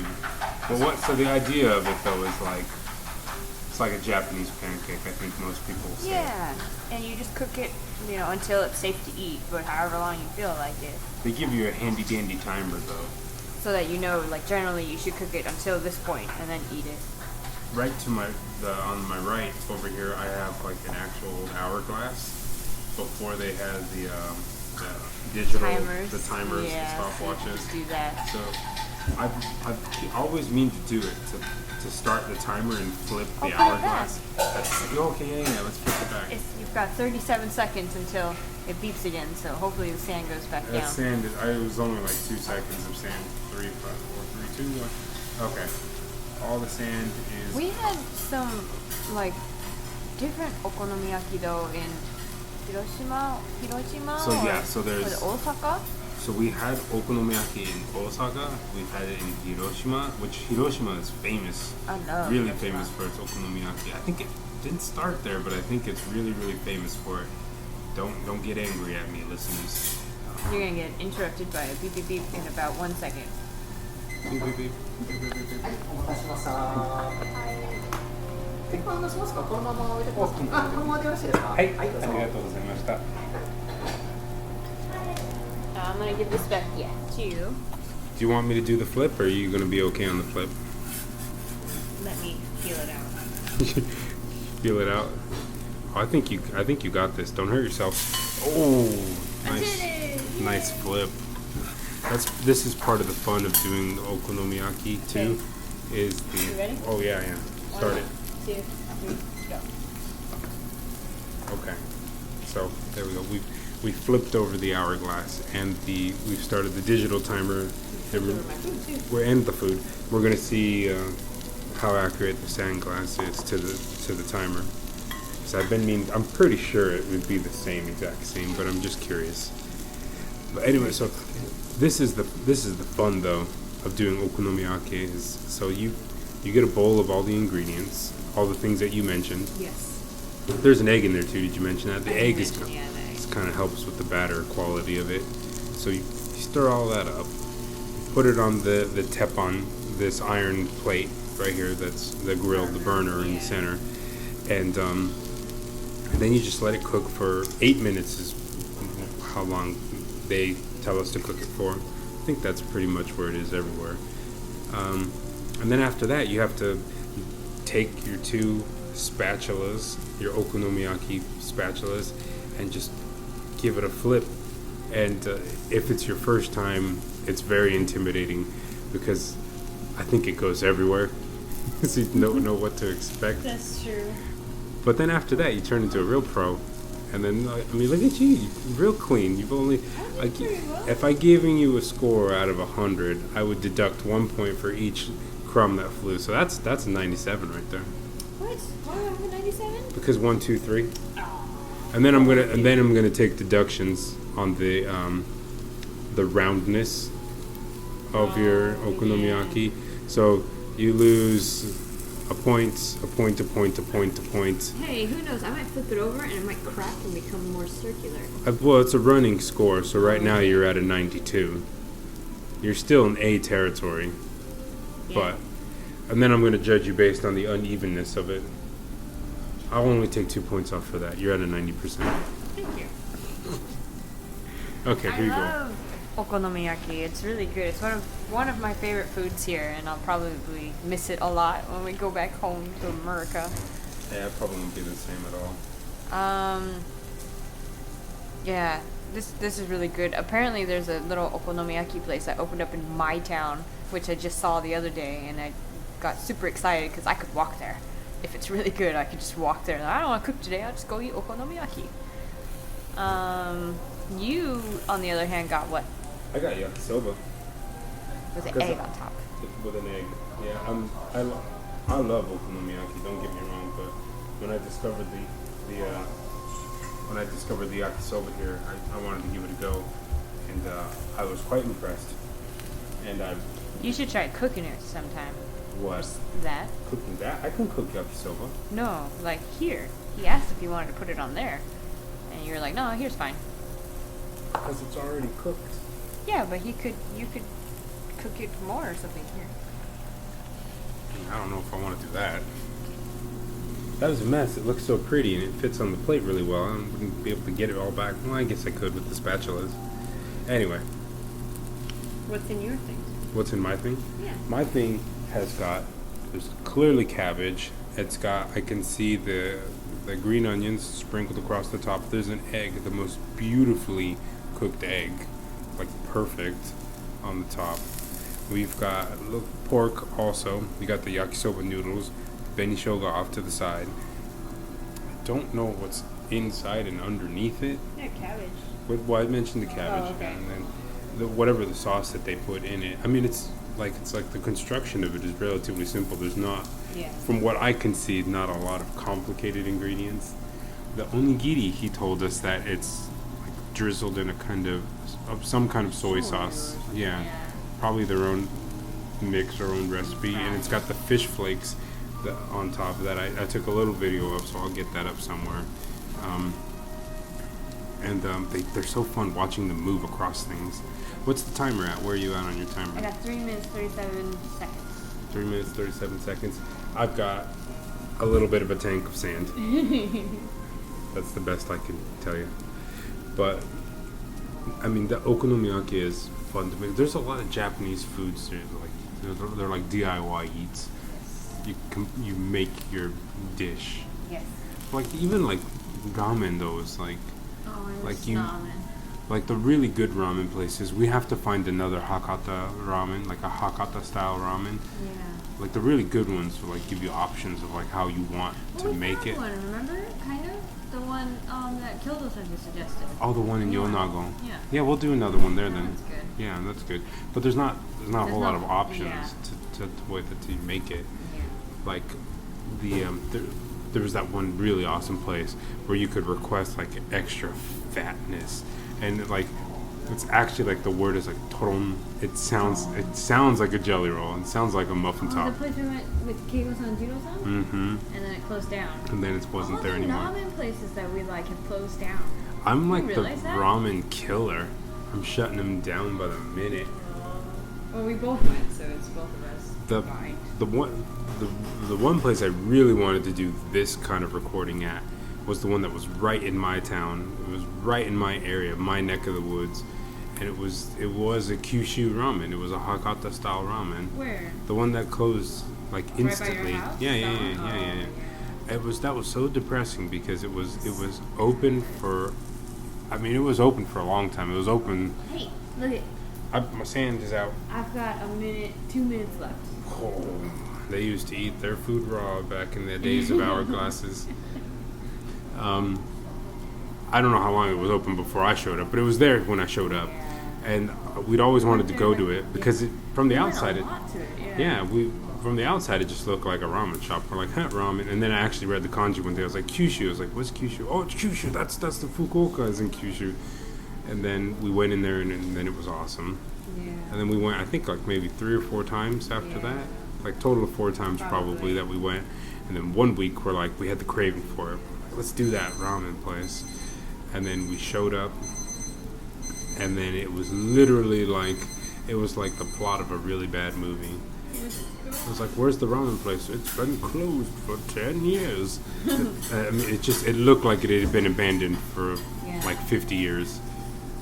Like the windows, like just, they weren't smashed in, but that's what it felt like. The sign was taken down off the wall. Like usually that's like always like the last bit of like the shop, you know, it's like the sign is still up there, so you can have the... That was the only one in Totoriken too. The only Hakata ramen place in That Totoriken. was the only one, and it's gone now.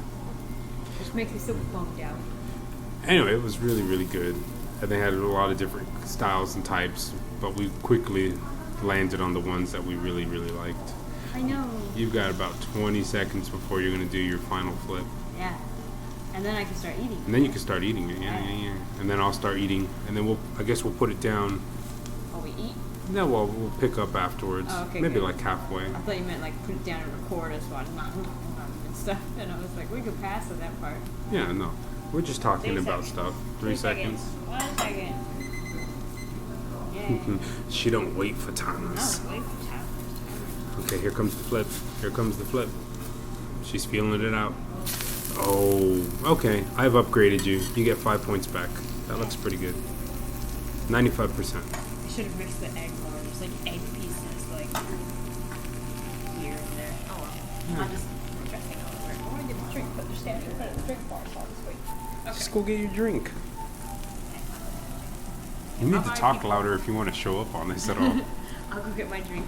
She's going to get a drink. I'm going to talk about her while she's not here. What? No. Don't do that. Look at her walk gracefully to the drink bar. She's going to get real nervous and embarrassed when she comes back. She's going to be wondering what I said about her the whole time. But I'm not going to say anything. I'm going to talk about okonomiyaki. Actually, I look like a crazy person because I'm talking to myself. So, okonomiyaki, as we said, is a very delicious dish. There's various styles, and we did one in Hiroshima that actually had noodles in it. But of course, it's like right there in the name. You don't have to have it cooked any particular way. There are certain styles, but there's, as the name suggests, the way you like it, your desire, the way you want it cooked. You could request it however you want. But the one with Hiroshima with the noodles, she's back, by the way, with her drink. And my food. And eat my food. The one with the noodles, though, we really liked. We liked that a lot. That was pretty good, yeah. What was that, Hiroshima? That was in Hiroshima. And we went with your landlord, and he knew the guy that worked at that place, and he gave us stickers. Like, I know. he was, I think, Bunch of stickers. what was cute, though, what was funny, was that he was kind of, like, embarrassed. Like, I don't have anything for you. Like, these are for kids, but here you go, stickers. And he gave us, like, a big stack of them. But I loved it. I thought it was great. So you've put the sauce on. It's kind of like it's almost like a tonkatsu type sauce that you're putting on it, and then you're putting on the takoyaki. Yeah, it's like what would be on takoyaki. Then you're putting on the fish flakes again. I like fish flakes. I like watching them burn. I love watching them sizzle and dance. But they taste so good too. It adds a lot of flavor. It does. I used to eat this with rice and stuff when I was a kid. So after it's all cooked up, yeah, you're still not done. You can style it up even more after that. So you've put your takoyaki kind of like sauce. That's really burning me. The oils and stuff are cracking and flying on my hand. Then you've got seaweed flakes that you're putting on that too. They've got their own little jar of hot sauce over here on the side that you can put on, which I really like. And they've got mayonnaise too, if you're into that. No. Straight away, no. No. It tastes good when you put it with everything. And they've got more oil in case you wanted oil for some reason. Like cooking oil. And you get your mini okonomiyaki spatula. For when you eat. Okay, are we ready to indulge? Bon appetit. No, that's not what we say here. Itadakimasu. Ready? Say no. Itadakimasu. So the onigiri was pretty good. I mean, it tasted the little. It was, you know what it is? It's kakushiaji, like the hidden flavor, like subtle flavors. That's what that is right there. That's pretty good. But the next, I've got a huge list of places that I want to. You look so fun. Just. I can't get it very well. What happened right now was that she took the huge spatula and just kind of stabbed it and started wiggling it back and forth to chop off a small cross section of our okonomiyaki, and it was really adorable. No, but the komegura, that onigiri there, I want to do. Okay, we're gonna do another episode there. We're gonna do one at Spice Kingdom as well. Yes. Yeah, so we've got a lot of places. But yeah, onigiri, pretty good. The best onigiri though I've had is at Komegura, so we're gonna have to talk about that. My yakisoba is amazing. It's delicious. How about your okonomiyaki? My okonomiyaki is so good. So good. Well, you heard it here, folks. So come on down to Kazenomachi in Urayasu. It is Urayasu, right? Yeah. I almost forgot. So come on down to Kazenomachi, Urayasu, Kotobucho, Totori-ken, Japan, and enjoy Earth, solar system, Milky Way, this realm of existence. Anyway, yeah, come on down, enjoy. I think we're out. We're out? Yeah. What do you mean? Bye-bye. Oh, bye. Hey, welcome back. That was delicious. Nom nom nom. Did you like it? I liked it. I liked it a lot. We'll get some pictures up for you guys about all the things we talked about The hourglass did not work. No, it didn't. It was too fast. It was too slow. The hourglass is too fast. It was. Oh yeah, it was a minute and 25 seconds too slow. Too Too fast. fast. Too fast. F-A-S-T. Fast. Fast. Anyway, so that was delicious. That was really good. We'll probably go back there many, many, many times. Yes. Let's see. What do we have for some final thoughts, closing thoughts? Next week, make sure to stay tuned for next week. We're going to talk about driver's licenses. I think I'm going to be able to get a lot of opinions on driver's licenses. Yeah. And let's see. Yeah, also. Today we have the goodbye party for all the Jets who are returning home this month. So we're going to a goodbye party tonight. Or the Jets who have quit Jet, are done with Jet, but are staying in Japan, but they're not on Jet People anymore. finished with the Jet program. Yeah. A goodbye party for them. We're going to go. We're going to say our goodbyes. That's at Do, which I don't like, but I want to go to the party, so I don't mind. So we're going to do that. So that's going to be happening. Let's see. What's next in the foreseeable future?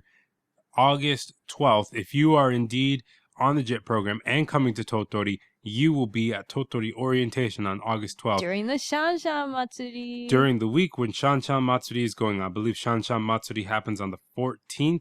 There is also another day where there will be fireworks. Yes. Make sure to show up to that if you are coming to Totori, or even if you're not. If you're near Totori, come and check out the Shanshan Matsuri. It's a really cool festival. Lots of twirly umbrellas, lots of teams, everybody dancing, festival food. It's a really good time. You can play for goldfish. Play for goldfish. So, also, Totori Orientation, I will be on the panel this year. So if you are coming to Totori, be sure to show up for that. But Say you hello. have to, because you have no choice. Uh, So you will see me Chicha. there. You'll probably, Mitsuko, you're coming too. I'm going to come. I'm not on the panel this year. But you can come and talk to her, I'll and you still can give her come. quesadillas with no cheese. Give me flaming hot Funyuns. I'll take that, please. Oh, okay, yeah, My gift from America. that would be good. Yeah, if you're coming, bring her those. That's really good. So, yeah, I think we're gonna close it out for this week. It's been a lot of fun. We talked about a lot of stuff. Yeah, Yeah. you have final thoughts, closing thoughts? I don't think so. There's a lot of festivals that are going to be happening in the month of August. Oh, so I man. would go to most of them if I were Go you. to all the festivals. We're gonna have Festivals are episodes what- about festivals. Festivals are what makes summer worth it. Yeah. And I hear Koi be doing very bad things in the other room over there. Okay. Well, as always, if you have questions, comments, ideas, thoughts, suggestions, gifts, Gifts, yeah. so send anything you have to culturecafecast@gmail.com. You can find links for the show on my blog, theaeroplanooverthesea.blogspot.com. And yeah, we'll see you guys next time. Yeah. See you. Bye. Bye. This show is not sponsored by the JET program. The opinions expressed are those of their respective owners and do not reflect the views of the program as a whole.